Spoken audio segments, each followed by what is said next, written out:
Nandini kami sa Terminal 3. Sa Gate 110. Next flight. 5:45. Lalakad muna ako. Ang bilis ng aming 2:53 AM. All the way na kami. Lakad muna tayo, ha. Itong nagbablog na to is mali-mali. Babalik tayo doon. Kasi maghahanap tayo ng bablog sa Terminal 3. Maganda pala ang Terminal 3 eh. Very clean. Very good look. Tingnan natin kung ano yung mga open na dito.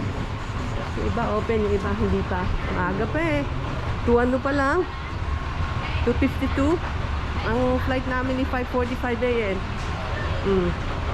Bilis ng aming kaghatid. Late ang aking vlogging ni Hop on Places. Maraming maganda dito ah. Maya mag-washroom tayo. Punta tayo doon sa dulo ng gate. Konting tao dito.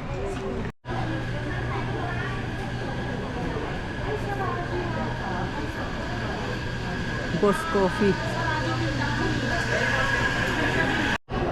Assignment ko kasi natanggap ng Gcash nila eh. Kasi gawa nung papuntang Virginia. Dito kami nanggaling Hanapin ko kaya si Katunying din eh. Hindi ko pa nakikita si Katunying eh. Opening soon. Pasalubong. Kultura.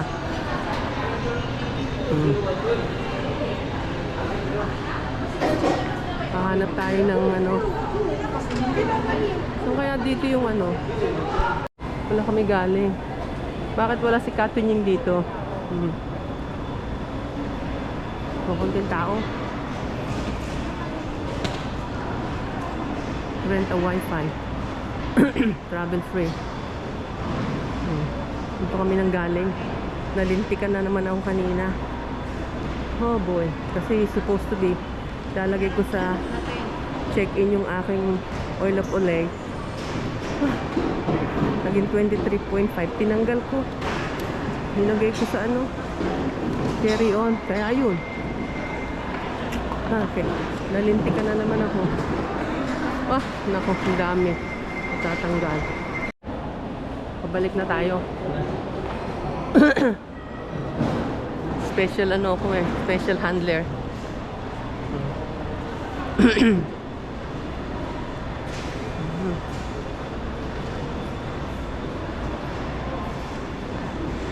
Kala ko nakatingin sa akin eh. 5:45. Etihad. On time lahat. On time lahat. O kaya sa Katunying din eh. Wala si Katunying. Eto tayo sa ano ba to? Duty free. Magbili ako ng tanduay. Bili ng tanduay. Okay. Paki-explain mo. Ma'am, yung Tanduay Silver ma'am is pwede po siyang mix. Ito pwede kahit yellow lang po. Pwede na po siya. This is a regular Tanduay ma'am. So which is more bestseller? Better Ito, seller? yung gold ma'am. Kasi kahit yung yellow ma'am, pwede na siya inumin agad. Siya ito na lang kumain ko isa please. Thank you. Ayan. Kay Katunying pala, sarado. Kabili tayo ng tanduay para kay Milagros. Diyos ko Lord. $38.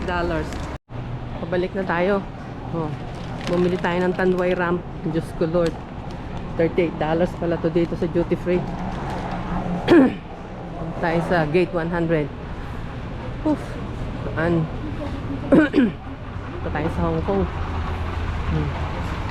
Kala ko kakain kami kay Katunying. Hindi pala. Wala si Katunying dito. Under renovation. 3:05 na. 2 hours na lang. Makatulog muna.